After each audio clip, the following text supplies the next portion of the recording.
सचेतन्य एक शब्द है। क्यों बनता चतुर सियाना।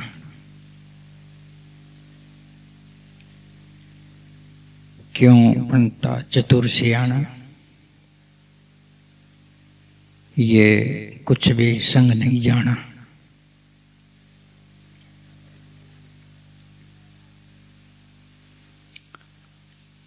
राजा हो चाहे रंग के, हाथ पसारे जाना। चिता की अगन चढ़ेगा, ये तेरा सुंदर बाणा।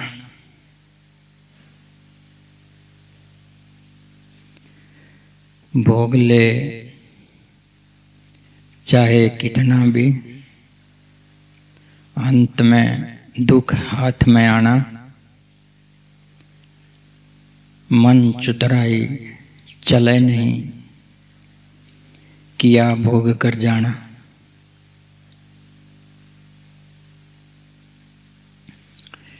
किया भोग कर जाना।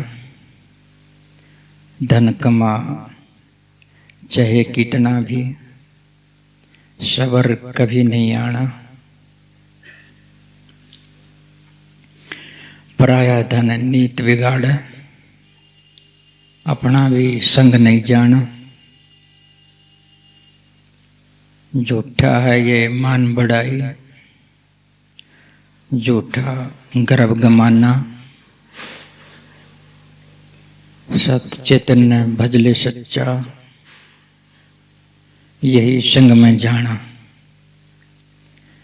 क्यों बनता चतुर सियाना, ये कुछ भी संग में नहीं जाना। ये इतना आप सबको पता है, पर सत्संग में इतना है कि भूल जाते हो। थोड़ा थोड़ा याद दिला दिया जाता है। ये जगत, ये माया, ये संसार ऐसा ही है। ये भूल भलैया है, इसमें भूल जाते हो कि जाना है, कुछ नहीं ले जाना है। ये तो याद ही नहीं आता, बस अंधाधुंध लगे रहते हैं जैसा यही सब कुछ है। थोड़ा समझ अगर हो, आपको सीधा पता चल जाए, याद भी रहे। सत्संग इसीलिए होता है कि आपकी कुछ समझ बढ़ जाए, और ज्यादा प्रयोजन नहीं है सत्संग का, केवल तुम्हारी समझ बढ़ाने के लिए है। समझ बढ़ जाए तो सब समाधान हो सकता है। समझना बढ़े तो दुख ही दुख है। समझ में ही सुख है, समझ में ही रास्ता है।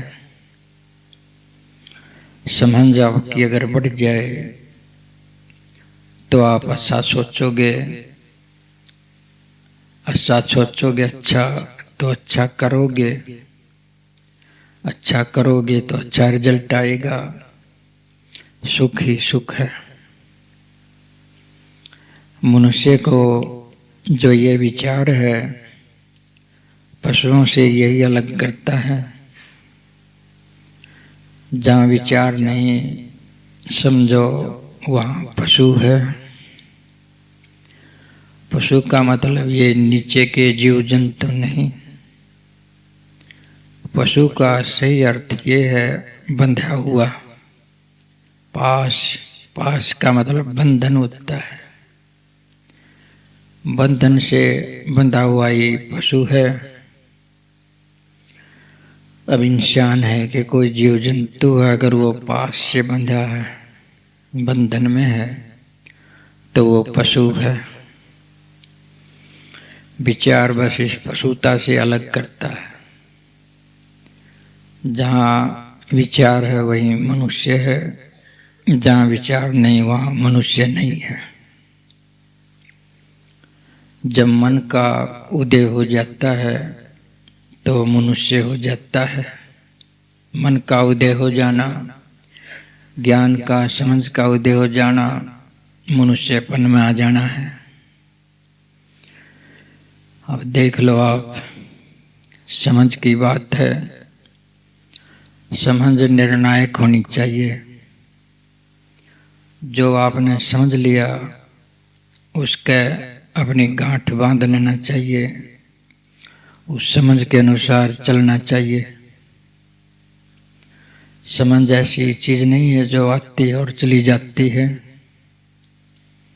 आती है, चली जाती है, इसका मतलब वो समझ नहीं है। अभी वो पक्की समझ नहीं है।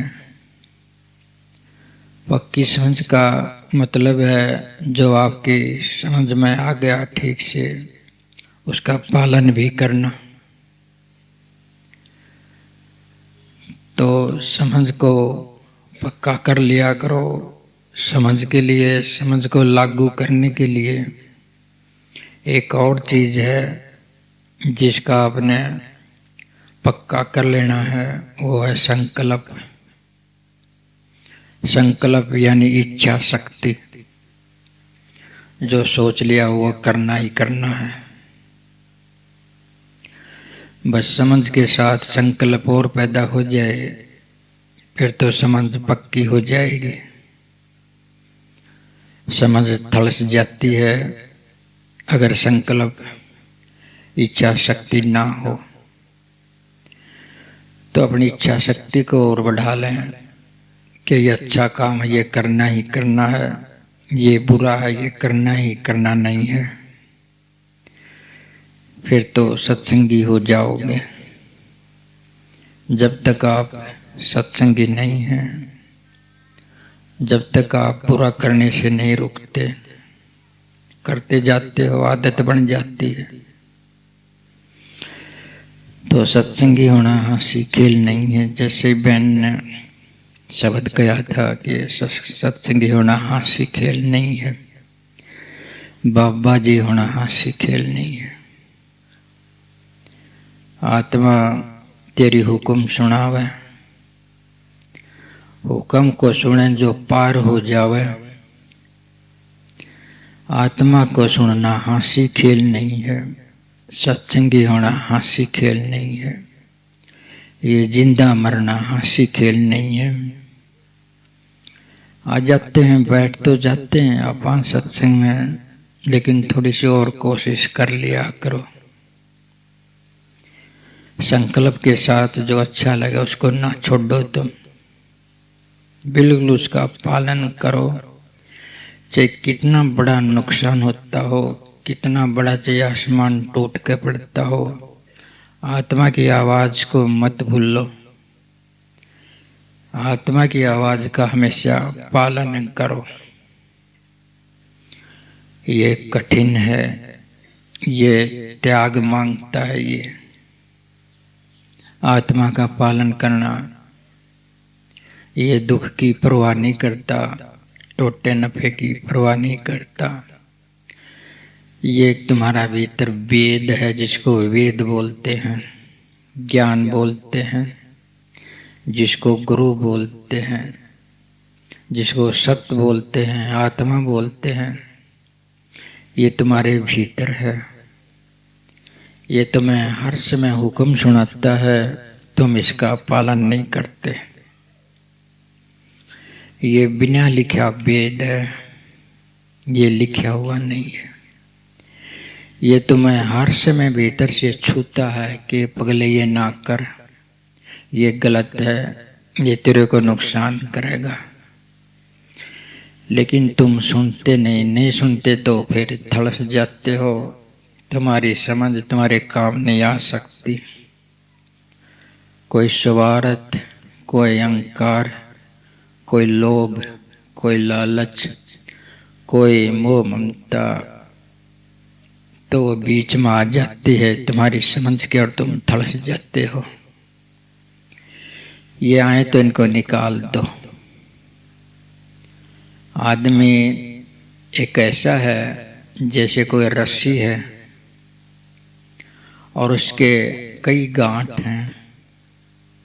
उस रस्सी में कई गांठ पड़ जाए, कई गांठ लगा दी जाए एक रस्सी में, सीधी पादरी रस्सी में, और एक रस्सी है जिसमें कोई गांठ नहीं है। अगर उस रस्सी की गांठ, गठिली रस्सी की गांठ खुल जाए तो वो भी सीधी सरल रस्सी हो सकती है, सहज स्वाभाविक। तो यह आदमी एक रस्सी की तरह है, गांठ गठिली। इसकी रस्सी की गांठें खुल जाएं तो इंसान हो जाइए, मनुष्य हो जाइए, सरल सीधा पादरा हो जाइए, जटिल ना रहे।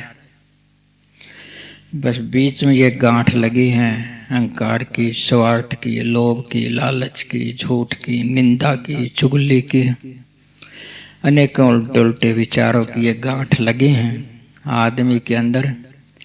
अगर ये गांठ हट जाए तो कोई दिक्कत नहीं, तुम सीधी सरल रस्सी की तरह से हो। फर्क नहीं होता क्या गांठ गठिली रस्सी में और सीधी पादरी रस्सी में? बस सीधी पादरी रस्सी होना हो तो विचार पैदा कर लो, संकल्प पैदा कर लो, इन गांठों को खोल दो, बात बन जाएगी। तुम इतना सोच सकते हो क्योंकि विचार है तुम्हारे पास कि अगत में तुमको क्या मिलेगा। अगत में तुम्हें क्या क्या मिलेगा, इस बात से अंदाजा लगा लो अब तुम्हें क्या क्या मिला हुआ है। जैसा तुमने पीछे जोड़ के धरा है वही अब मिला हुआ है। जैसे अब जोड़ के धर दोगे वही अगत में मिल जाएगा। जैसा तुम धरोगे वैसा तुमको मिलेगा।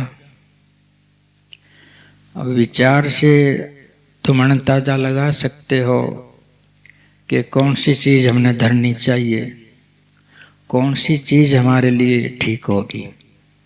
इतना तो सोच सकते हो कम से कम। धरना तो तुम नहीं हो, करता धरता तुम ही हो, तुम ही करते हो, तुम ही धरते हो। लेकिन इस करता धरता के साथ तुम्हारा विचार और जुड़ जाए कि जो हम कर रहे हैं, जो धर रहे हैं, ये कैसा है, यही तुमको अगत में मिलेगा जैसा तुम अब धर रहे हो। अगर तुम संसार के साथ लग के उल्टा सुल्टा कर रहे हो, भोग विलास में रमे हुए हो, स्वार्थ में अहंकार में रमे हुए हो, दूसरे को तंग करते हो, हिंसा करते हो, चोट पहुंचाते हो, ये तुम धर रहे हो। ये ना सोचो तुम खाली कर रहे हो, ये रिजर्व हो रहा है, तुम्हारे अंदर जमा हो रहा है, ये तुमको मिल जाएगा, अगत में मिल जाएगा, अब भी मिल रहा है। जैसे उदाहरण के तौर पर एक आदमी है जो शराब पीता है, वो शराब पीता है, अब भी उसको रिजल्ट मिलता है और आगे भी मिलेगा। अब तो कैसे मिलता है, पीते इसको नशा चढ़ जाता है, झूम जाता है, कुछ याद नहीं रहता। ये एक उसको बेहोशी तो तभी मिल जाती है, साथ में उसका शरीर भी खराब हो रहा है, उसके फेफड़े, किडनी, स्वभाव, धर्म सब कुछ खराब हो रहा है। निंदा चुगली मिल रहा है, बच्चे उसको धिक्कारते हैं, पत्नी उसको धिक्कारती है, सब धन को धर्म को नष्ट कर रहा है। ये आगे भी मिलेगा, अब भी मिल रहा है। तो ये तो एक उदाहरण है, जैसा तुम धर रहे हो वो आगे तुमको मिले ही मिलेगा। आगे तुमको और भी एक चीज है जो मिलेगी, वो अच्छी चीज है। अच्छी धरोगे तो अच्छी मिलेगी और खराब धरोगे तो खराब मिलेगी। जैसी धरोगे वैसी मिलेगी, जैसा कमाओगे वैसा पाओगे। अब तुम ध्यान करते हो, भजन करते हो, सुमरण करते हो, अपनी आत्मा में जाते हो, स्वरूप को पा लेते हो धीरे धीरे, यानी अपने आप पे को पा लेते हो ध्यान से, भजन से, सुमरण से, सत्संग से। अच्छे कर्म से, प्यार से, समझ से तुम अपनी आत्मा तक पहुंच जाते हो। ये सोचो, तुम ध्यान कर रहे हो तो तुम्हारे ध्यान में जो स्वरूप प्रकट हो रहा है ये तुम्हारे पास हो गया है, तुमने कमा लिया है इसको। अब जैसा तुमने, जितना तुमने स्वरूप को कमा लिया है यही मिलेगा आपको, और कुछ नहीं मिलेगा। और स्वरूप का मिल जाना, आत्म स्वरूप का मिल जाना, खुद का मिल जाना सबसे बड़ी प्राप्ति है। डेली ध्यान करो, सुमन करो, समझो आप अपने आप को कमा रहे हो, अपने आप को जोड़ जोड़ धर रहे हो। ये धीरे धीरे आपको मिल जाएगा। समझते हो ना?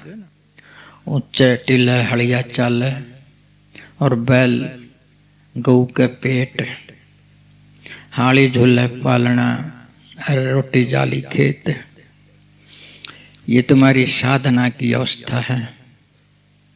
ये तुम्हारी वर्तमान कमाई की अवस्था है। जैसे कमा कमा धर रहे हो अपने आप को, जैसे जैसे कमा के धरोगे तुम्हारा भाग्य मिल जाएगा। ऊंचे टलिया, ऊंचे टिल्ले, हड़िया चाल, ये कई बार ऐसी बातें हैं जो छायावादी होती हैं।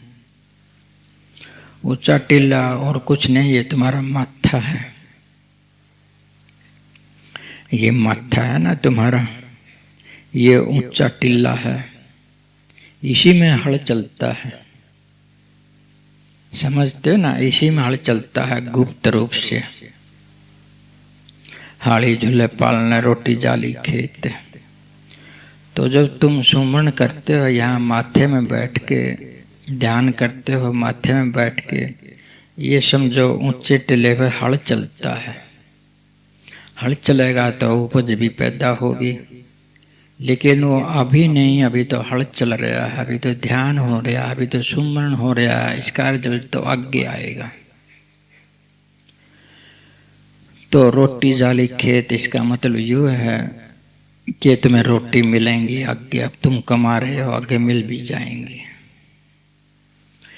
ये गुप्त रूप से तुम्हारा साधना की अवस्था का समय है कि तुम्हारा जो ध्यान का हाल, सुमरन का हाल, प्रेम का हाल तुम्हारे माथे में चलना चाहिए। तुम अपनी कमाई करने लगोगे, खुद की कमाई, धन की कमाई, मान सम्मान की कमाई, ये तो यहीं रह जानी है। ये समझ से पता चल जाना चाहिए कि तुम्हारे साथ क्या रहना है और क्या नहीं रहना। जो रहना है उसके लिए मेहनत कर लिया करो। समझते हो ना? जो रहना है उसके लिए मेहनत कर लिया करो। एक बहुत अमीर आदमी सारी उम्र बहुत धंधा करा, बहुत मेहनत करी, बहुत झूठ बोले, बहुत छल कपट किया, बहुत शोषण किया, दूसरों को तंग किया, बेईमाना किया, तो धन जोड़ लिया। धन यूं तो नहीं जुड़ता सहजा से, ईमानदारी से धन नहीं जुड़ता। बेईमानी से उसने बहुत सारा धन जोड़ लिया। लेकिन धीरे धीरे ज्यों ज्यों वो बड़ा हुआ उसकी समझ में आने लग गया, क्योंकि वो देखता था बाहर भी कि लोग धन जोड़ते हैं और पैर पसार जाते हैं, किसी के साथ सुई भी नहीं जाती। धीरे धीरे उसके अंदर ये विचार पैदा हो गया, जब औरों के साथ भी सुई नहीं जाती तो मेरे साथ कैसे जाएगी। ये विचार जागृत हो गया। जैसे मैं समझ की बात करता हूँ कि सुई भी साथ नहीं जाएगी, तो उसकी समझ पक्की होगी। तब से उसने बेईमाना सब छोड़ छाड़ के अपना सरल तरीके से जीवन कमाने लग गया और शांति से रहने लग गया। ये परिवर्तन आ गया एक समझ से। पहले समझ नहीं थी, इसलिए अंधाधुंध कमाई में था। अब समझ है, अब अंधाधुंध कमाई नहीं करता, शांति से अपना जीवन व्यतीत करता और कमाई भी करता है। ऐसी बात नहीं कि कमाई नहीं करता। तो जब उसका मरने का टाइम आ गया, किसी ने पूछ लिया आकर के कि तेरी क्या है इच्छा, अंतिम इच्छा पूछते हैं ना कई बार, कि आखिरी इच्छा कोई हो तो पूरी कर दें। कहने लगा संसार की तो इच्छा मेरे अंदर रही नहीं, इसका तो मेरे पता चल गया, साथ नहीं जाना। इसकी इच्छा करोगे, इच्छा करूंगा और तुम दोगे तो मेरे को पता है साथ नहीं जाऊंगा। ये मैं क्या मांगू इसका, ये तो मांगने की ही चीज नहीं है। और जो मांगने की चीज है वो मांगने से मिलती नहीं है, वो आत्म स्वरूप है, वो ध्यान से प्रकट होती है। वो मैंने कभी किया ना, मैं तो खाली जा रहा हूं, न भीतर का मेरे पास न संसार का मेरे पास। इस आदमी की आंख खुल गई समझ से, लेकिन उसने कहा एक बात कर देना, करो तो। कि वो क्या? उसने सिकंदर की कहानी सुना दी कि सिकंदर ने इतना धन जोड़ लिया था, लोगों को लूट लूट कर, काट काट कर, पीट पीट कर, मार काट कर सिकंदर महान कहलाया। 40 कोस का भरा खजाना होया खाली हाथ का जाना। तो उसने कहा कि ये सिकंदर की कहानी है। उसने मरते समय बोल दिया था कि मेरे हाथ बाहर निकाल देना अर्थी से, खुले हाथ, मेरे मुट्ठी खुले हाथ बाहर निकाल देना, और बोर्ड लगा देना है कि सिकंदर महान खाली जा रहा है, कुछ नहीं ले जा रहा है। तो मैं थोड़ा सा और करना चाहता हूँ। उस आदमी ने कहा कि मैं सिकंदर से एक कदम आगे बढ़ना चाहता हूँ, मैं भी एक उदाहरण पेश करना चाहूँ कि दुनिया को शिक्षा मिल जाए। हथेली बाहर निकालने का तो सवाल पैदा ही नहीं होता। मेरे ऊपर तो कफन भी मत डालना, समझो इस बात ने।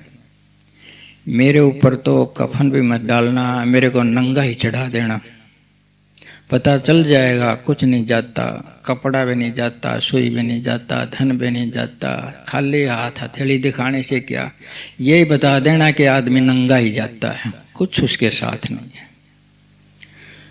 तो ये तो सिखाने की, समझाने की, निर्देश देने की बातें हैं। नंगे ही आते हैं, नंगे ही जाते हैं, बेशक से ढक ढाक के जला देते हैं। हम नंगे ही हैं सब, लेकिन भीतर से नंगे हो जाएं तो की बात है। भीतर से वैसे ही हो जाओ जैसे तुम हो, तुम आत्म स्वरूप जैसे आत्म स्वरूप हो जाओ, बस बन गई बात। ये विचार से ही होगा, समझते ना। इसके लिए बदलाव की जरूरत है, समझ की जरूरत है, सच्चे सत्संगी होने की जरूरत है। इससे कुछ नहीं होगा कि सत्संग सुन लिया, आकर के बैठ लिए, प्रसाद ले लिया, घर चले गए, फिर वैसे के वैसे, फिर वही काम, वही कर्म कांड, वही धोखा पूजी, वही लालच, वही लोभ, वही गाड़ गचोल गलोच, वही संकार, वही सब आम आदमी वाली बात। कहाँ गया तुम्हारा सत्संग? सत्संग कहीं नहीं, थोड़ी ही देर तुम बैठ कर आनंद ले लेते हो।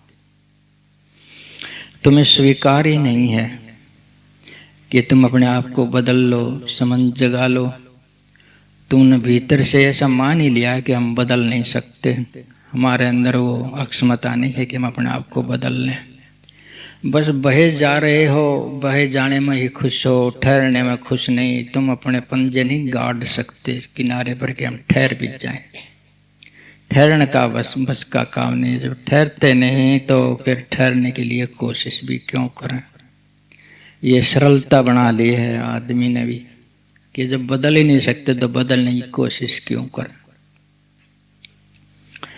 एक छोटी सी बात मैं बताऊं कि सब समझाने के लिए है, समझ जाग जाए सत्संग, बस इतना काफी है।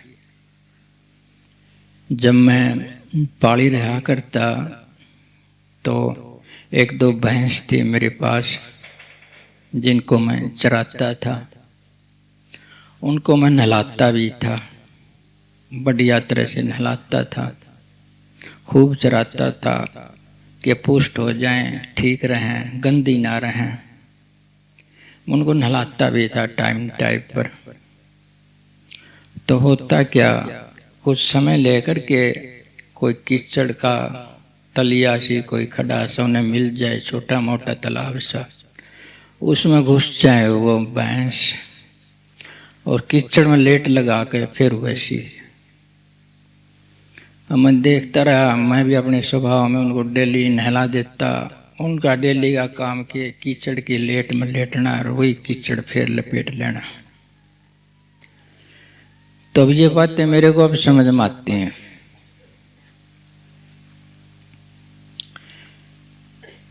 तो मैंने अब थोड़ी सी बात दूसरी तुम्हारी हंसी भी आएगी। भैंस से पूछ लिया कि तो कीचड़ में क्यों लेटती है? जब मैं तन डेली नहाता हूँ, तेरे को जो चारा चढ़ाता हूँ, साफ सुथरी रखता हूँ, तो मौका मिलते फिर कीचड़ में लेट के वैसे ही लथपथ हो जाती है।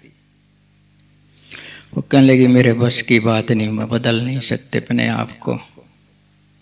अब फिर आप क्यों चिंता करते हो? आप अपना काम करो, हम अपना काम करेंगे। आपका काम है सत्संग करना, हमारा काम है कीचड़ में लेटना। समझते हो? ये नाराज ना हो जाना तुम। ये मैंने यहाँ सत्संग होता था ना पहले, मैंने ऐसे ही बोल दिया था कि सत्संग में ऐसे आते हैं लोग जैसे भेड़। वो बहन थी, उन्होंने ये बात पकड़ ली, कहने लगी ये तो हमें भेड़ बोलता, हम सत्संग में नहीं आएंगे। अब वो भेड़ तो हो ही गई जब यह बात पकड़ ली, सत्संग में नहीं आने की कसम खा ली। भेड़ तो तब ना होते ना, वो समझ लेते हैं मैं भेड़ क्यों कहते हैं, समझ जाग जाती। तो भैंस ने तो इनकार कर दिया बदलने के लिए कि मेरा तो स्वभाव ही है, बार बार बदल के देख लिया मैंने, मुझे तो ऐसा लगता है जैसे ये मेरा मेकअप है, मुझे आनंद आता है इसमें, मेरा स्वभाव बन गया है। कई बार कोशिश करती हूँ रुकने की, रुक नहीं पाती। कीचड़ की लेट देखी तो फिर लेट जाती हूँ, खिंचाव बन जाता है, मैं तो नहीं रुक सकती। कितनी नहाओ मैं फिर लेट ही जाऊंगी। मैं यहाँ सत्संगियों से सवाल करता हूँ ऐसे कि तुम्हारे अंदर बदलाव क्यों नहीं आता? वो कहते हमारा स्वभाव बदल दिया, बहुत बदल बदल के देख लिया, बदला ही नहीं जाता, तो बदलने की मेहनत क्यों करें? बस एक काम हो सकता है बदलने का, कि वो क्या, वो थोड़ी सी कृपा करो तो बदल जाऊं। अब ये कृपा आज तक मेरी समझ में नहीं आई कि वो कृपा कौन सी है जो इंसान को बदल देगी। जब आदमी खुद बदलना नहीं चाहता, कौन किसको बदल सकता है? तो अब देख लो, वो पाली पने का काम अब भी मेरा हाथ लग गया। यूं कहता हूं, यूं कहता हूं पाली हूं मैं, लेकिन अब दूसरे रूप में हूं। जब बाहर का चारा खुआया करता उनको, बाहर से नहाया करता उनको, अब मैं भीतर का चारा खिलाता हूँ, अंदर का स्नान कराता हूँ। पर लेट लेट जो है वो कीचड़ में लेटने वाली, वो यूं कहता हूँ मैं भी यूं कहता हूँ। सत्संग लगातार करता हूँ, आदत मैं भी नहीं छोड़ रहा, आदत सत्संगी भी नहीं छोड़ रहे, फिर लेट जाते हैं। क्या करें, मेरे बस की बात नहीं, बच्चे हैं, समाज है, घर है, कौन क्या कहेगा, सब कर लेते हैं, काम नहीं चलता। कोई आरी बारी आ जाए, डांगर में ढोर में आदमी में सब करना पड़ता है। अरे इनको बचा भी लोगे तो क्या बचाओगे तुम? बचा भी लोगे तो क्या बचाओगे? उसने जाना है, तुमने खुद जाना है। एक भ्रम है तुमको, तुम बचा रहे हो, तुमने खुद ही जाना है। तुम सोचते नहीं कि हमने भी जाना, हम बचाओगे क्या? तो हिम्मत करके, संकल्प करके अपने आत्मा बने रहा करो, अपनी आत्मा न पालो किसी तरह से। सब कुछ पा लिया, कुछ नहीं खुएगा थारा अगर आत्मा पाली तो। यहाँ बुलाने की बात है। एक महाराज जी था, वहाँ कोटिया थी, गांव का गोरा, वो किसी ने बुला लिया, कहने लगा महाराज जी मेरा कटड़ा बीमार है, उसको झाड़ दो, कैसे ठीक हो जाए। तो कहने लगा चल भाई, ना झाड़ा है उसका तो सोचा अपमान होगा इसका, कि चलो चलाता हूँ, कोई बात नहीं, कोई कुछ कहे उसका अपमान हो जाए, मना करे, तो इसलिए वो चला गया कि कम से कम इसका अपमान तो ना हो, लेकिन चल कोई बात नहीं। झाड़ा ला गया, आ जाइए, मरे तो इनका मरेगा, ना मरे तो इनका जीवेगा। समझते हो इस बात ने? वो तो तटस्थता अपना नहीं चला गया, दिखावटी सा। कई बार मेरे से भी करवा देते हैं ऐसा काम, दिखावटी मैं भी कर देता हूँ कि आदमी नाराज ना हो, ऐसा ना हो सत्संग बंद कर दे, इसकी शिक्षा बंद हो जा। समझते हो? उसकी शिक्षा चलती रहे, इसलिए मैं कर देता हूँ कभी कभी। तो ये नुकसानदायक है। फिर भी तो झाड़ने चला गया, काटड़े को झाड़ के आने लगा वापिस, कहने लगा भाई झाड़ तो दिया, मरे तो फिर बीगा। फिर झाड़ा के महाराज जी, बिला झाड़ दिया थे मरे ही नहीं गायो, 1 साल में 2 साल में जरूर मरेगा यो।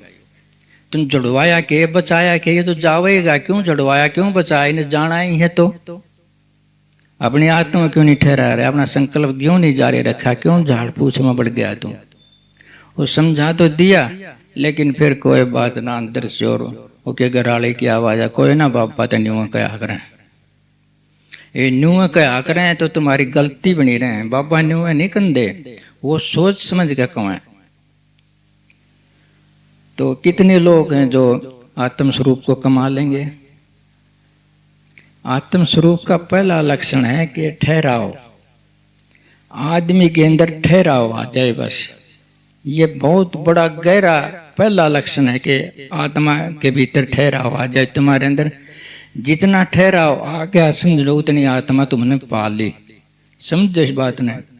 अगर तुम्हारे तुम चंचल हो बार बार तो तुम्हारे अंदर आत्मा नहीं है। फिर तो वो कहा करें ना कि भाई वो बगैर तली का लोटा, बगैर तली का लोटा जहाँ रखो वहीं गिरड़ जाओ, उसमें पानी रुके ना और गिरड़न थम्बे, ये है ना बात है। तो ऐसा लोटा ना बनो, तुम तली के लोटे बन जाओ, ठहरे ठहराए, पानी भी रहेगा तुम्हारे अंदर, कोई तुम्हारे अंदर पानी पी भी लेगा। अगर बिना तुम तली के रह गए ना तो तुम्हारे अंदर पानी ठहरेगा, ना तुम ठंडे रह सके, ना तुम्हारे से कोई कुछ पी सकेगा। उसमें पानी ठहर ही नहीं सकता क्योंकि वो खुद ही नहीं ठहर सकता। तो आत्म स्वरूप पाने का लक्षण ये है कि ठहराव आएगा तुम्हारे अंदर, ठहराव, स्थिरता, निश्चलता। जैसे हवा चलती हो, एक दीपक जलता हो, अगर वो ऐसे डोलता है, थोड़ी मोटी ही हवा आ जाए और दीपक डोलता है, समझो अभी वो ठहरा हुआ नहीं है दीपक। अगर आंधी आए, तूफान आए, वो दीपक यूं का त्यों ठहरा रहे, उसको कोई वो डोले ना थोड़ा सा भी, समझो उसमें ठहराव आ गया। वो आत्मा जैसा हो गया। मैं चाहता हूँ ऐसी आत्मा तुम्हारे अंदर मिल जाएगी, वो डोले नहीं, स्थिर हो जाओ, सत्संग हो जाओ, ये तुम्हें मिला ही रहेगा। ये जो तुम पाओगे आत्म स्वरूप, ये तुमको मिला ही रहेगा। इस संसार का कुछ भी पालो, कितना कमा लो, कुछ भी धर लो, मान हो, सम्मान हो, धन हो, दौलत हो, जन हो, कुछ भी हो, ये तुम्हारे साथ रहने का नहीं है। जिंदे जी काम आ सकता है लेकिन तुम्हारा अपना नहीं है, ये एक दिन छूट जाएगा। समझते हो? तुम्हारा अपना तुम्हारा आत्म स्वरूप है, तुम्हारी अपनी सच्चाई है, तुम्हारी अपनी समझ है, तुम्हारा प्रेम है। जो तुम इसको कर कमा लोगे तो तुम सत्संगी हो जाओगे, तुम्हें तुम्हारी आगत बनी रहेगी अब भी और आगे भी। बस थोड़ी ही समझ जगा लो। सत्संग के कहने से बार बार कहूं तो मन तो भाई अपनी पालत जारी रखनी है। समझते हो ना? पालत जारी रखनी है। किसी ने कहा जब तुम्हारे सत्संग करने से कोई बदलाव नहीं आता तो सत्संग क्यों करते हो? क्यों बूमड़े पर घंटा जोड़े हो, खम खाई दाना लिकड़े ना एक। मैंने कहा मत लिकड़न दे। क्यों भाई मत लिकड़न दे? फिर भी क्यों लग रहा है तू? मैं कहने लगा मैं अपने फायदे के लिए उनको सत्संग नहीं सुनाता, मैं उनके फायदे के लिए सत्संग सुनाता हूँ। समझते हो? अगर जिस दिन मैं अपने फायदे के लिए उनको सत्संग सुनाऊंगा, मैं सत्संग नहीं कर सकता। मैं तो उनके फायदे के लिए करता हूँ, नुकसान होगा उनका, इसमें मेरे फायदे नुकसान का खुद का कोई बात नहीं। मेरे को तो फायदा ही फायदा होता है, नुकसान तो उनका होता है जो नहीं मानते। उन्हें समझना चाहिए, मैं अपनी राह क्यों छोड़ूं?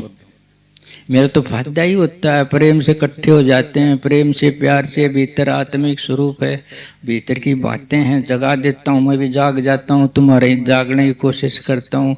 नुकसान मेरे को कुछ नहीं है, नुकसान उनका है जो नहीं बदलते, उनका नुकसान है, वो जाने अपने नुकसान को, वो सुने ना सुने उनकी मर्जी है। मैंने तो सुना ही सुनाना है, मैंने तो हमें ड्यूटी करनी है। और ड्यूटी ऐसी नहीं है कि जैसे गीता में बताई गई है निष्काम कर्म योग, कि काम करते रहो, कोई चिंता ना करो इच्छा की, इच्छा ही मत करो, काम ही काम करो। लेकिन ऐसा तो कोई काम ही नहीं है जिसके पीछे इच्छा ना हो।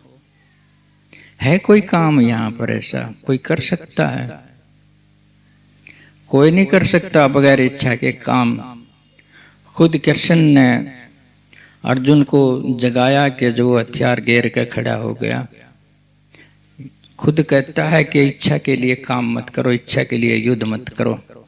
लेकिन कहता है अगर जीत गया तो तेरे को संसार में कीर्ति प्राप्त होगी, जीत गया तो समझना।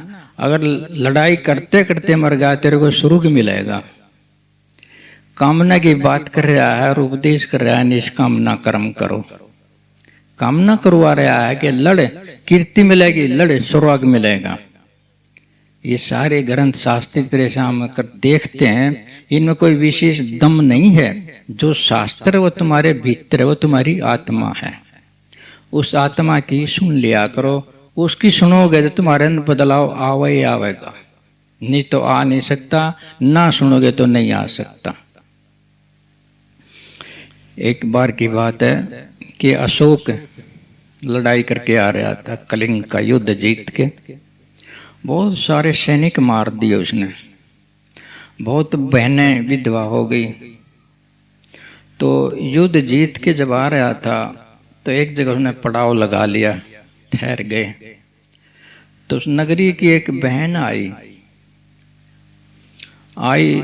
तो वो एक थाल ले आई बहुत बड़ा सारा, और उसमें बच्चा था, दूध पींदा बच्चा, अभी भी दूध पी रहा था। वो 5-4 दिन का होगा। कल ये महाराज लो आपके लिए गिफ्ट लाई हूँ। कि कैसी गिफ्ट? अच्छी ढक राखी रेशम के कपड़े से बढ़िया ढाला। उन्हें सोचा आज तो बड़ी गिफ्ट लाई। उगाड़ के देखा तो उसमें बच्चा है मरा हुआ। कहले ये क्या? बोला ये गिफ्ट है आपकी बहादुरी की, आपने ऐसी बहादुरी करी कि इसके माता पिता मर गए, ये भूखा मके भी मर गया, ये आपको गिफ्ट लाई हम आपकी मानता का। तो उसने देखा कि ये तो बड़ा गड़बड़ हो गई। वो थोड़ा जागृत था कि उसने कहा ये मैं अपनी मानता छोड़ता हूँ, राजाओं को नीचा दिखाना, उनको हराना छोड़ता हूँ, सैनिकों को मारना छोड़ता हूँ। उसने वहीं से संकल्प ले लिया कि मेरी इस तलवार से बच्चे तक हित्ता हो गया आकर के, आज के बाद मैं युद्ध नहीं करूंगा। उसके दिन के बाद उन्हें युद्ध नहीं किया। इस घटना को देख करके ये बदलाव हो गया। मैं इस बात कहता हूँ ऐसा बदलाव होना चाहिए कि एकदम से उसकी सूरत चढ़ गई। सूरत का चढ़ना ये है।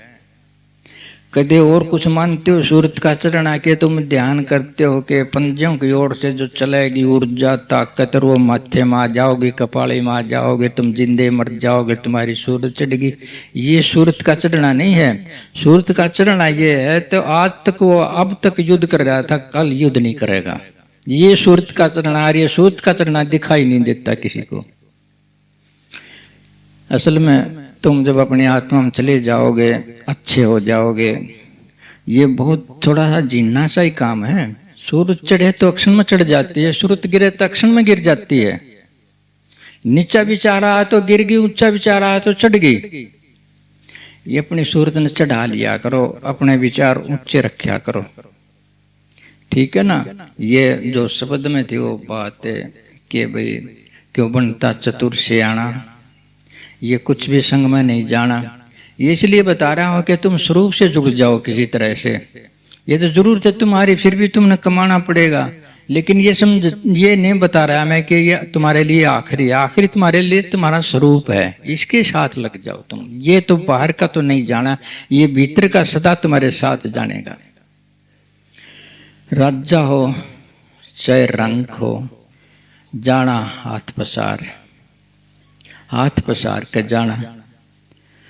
चिता की अग्नि चढ़ेगा ये तेरा सुंदर बाणा, सुंदर बाणा।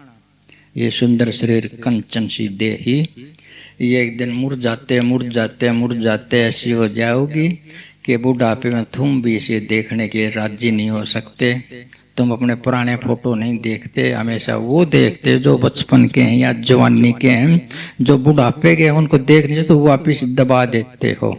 इनका क्या देखें, क्या देखें, पता है बूढ़े बेचारे ने क्या बनी हुई है मेरे साथ। ये तो कंचन देही तो वैसे ही धीरे धीरे तुम्हारे सामने ढलती ढलती ढली जाती है, ढलती ढलती मर ही जाती है। ये तो घर बालू का बाई लीप ले जी चावे जैसे, जैसे बालू की भीत नहीं होती है। अब तो ये पक्की सीमेंटेड होगी, पहले ये जो घर कच्चे बना करते जैसे बालू के से थोड़ा झड़ के माटी झड़ के वो जो भीत गिर जाया करती। अब भी थोड़ी ये सीमेंट झड़ जाती है ना, इसी तरह से वो बालू की भीत वाड़ते झड़ते झड़ते वो गिर जाया करती। तो शरीर ऐसा ही है ये, जैसे बालू की भीत झड़ते झड़ते मर जाएगा। अमरापुर में वासा चाहो तो कर सचेतन का संग भाई। तो इसके साथ तो ज्यादा ना लगो, इसने ठीक रोटी दे दो, नुआ दो, दुआ दो, इसने बैठ कर ध्यान कर लो, इसमें इसका ठीक से प्रयोग कर लो। ठीक से प्रयोग नहीं कराया तो ये एक ऐसी नाव है जिसके अंदर सुराख है, ये डुबोलेगी। धीरे धीरे इसके अंदर पानी भरता जाएगा भरता जाएगा भरता जाएगा, कामना का वासना का मृत्यु का एक दिन डुबा लेगी। छोटा सा सुराख पाओ वही काफी है। तो इसके अंदर बैठ के तो तुम भजन तो कर लोगे तो पार हो जाओगे, अगर भजन नहीं करोगे तो तुम डूबोगे इसको लेकर के, क्योंकि तुम्हारा स्वभाव उज्जवल नहीं होगा। यही डूबना है, तुम्हें आत्म स्वरूप प्राप्त नहीं होगा, यही डूबना है बस, और कुछ नहीं है। डूबते तो सभी, मरते तो सभी, लेकिन एक तो आत्म स्वरूप लेकर के चला जाता है, एक कुछ नहीं लेकर के जाता। बस इतना कर लिया करो आप। तो धन दान की जो जोड़ ले कितना सबर किसी को नहीं आना। पराया धन नीत बिगाड़े और संग अपना भी नहीं जाना। पराया धन जोड़ लो, कितना जोड़ लो, कितना दुख दे के जोड़ लो, कितना तंग करके जोड़ लो, ये तुम्हारे साथ कते नहीं जाना। ये तुम्हारी नीति बिगाड़ेगा, ये तुम्हारे कुंबे की नीति बिगाड़ेगा, तुम्हारे बच्चों की नीति बिगाड़ेगा, सारे घर में कलेश कराओगा। चोरी का घर, चोरी का धन मोरी में कर जावे जावेगा। इस पे ध्यान ना दो तुम, ये तुम्हारी नीति बिगाड़े। और तेरा भी संग नहीं जाना, खुद का संग नहीं जाना, दूसरे का कैसे जाओगा। थोड़ी थोड़ी समझण की बात है, ज्यादा तो नहीं, इतना तुम्हें पता ही है, लेकिन मैं थोड़ा सा उनको और प्रकट करके बता रहा हूँ। ज्यादा मैं नहीं कर रहा कि और कुछ बता रहा, यही बता रहा जो तुम पहले ही जानते हो, लेकिन तुम भूल जाते हो, पालन भूल जाते हो, इसलिए बता रहा हूँ। झूठा है ये गर्व गमाना, झूठा मान समाना, झूठा गर्व गमाना। सचेतन ने बदले भाई, यही तेरे साथ में जाना। ये निचोड़ की बात है। मेरे कहे से तुम ऐसा कर लिया करो कि जिसने नाम भजन मिला है वो सब पाखंड पुखंड छोड़ के नान के अपने सारे टूटे नफे स्वीकार करके, सब घटनाओं को स्वीकार करके कि ये तो परमात्मा की दी उड़ चीज है, और हिला ना करो, अडोल रहा करो, चाहे कितना नुकसान हो जाए, आसमान से टूट के पड़ जाए, आत्मा ना छूट जा करो। समझते हो ना, वो चाकी नहीं चलती है, एक चाकी चलती है, किलड़ा होता है उसमें, उसके साथ जो दाना लग जाता है ना तो वो तो पिसदा नहीं, उस किलड़े ने जो छोड़ दे वो पिसेगा। चाहे थारा दौर कितना धन आ जाए, कितना मान सम्मान आ जाए, कितना कुछ भी आ जाए, उसे सारा संसार तुम्हारे चरणों में आ जाओ, पिसेगा। जो किलड़े के संग लाग गया वो बचेगा, वो तो बच्चेगा। किलड़े के संग लाग कर रह जाओ अपनी आत्मा के साथ, तो बड़ा मजा होगा। तुमने देखो एक बार प्रैक्टिस करके, ठीक है। इतना तो बहुत है। सचेतन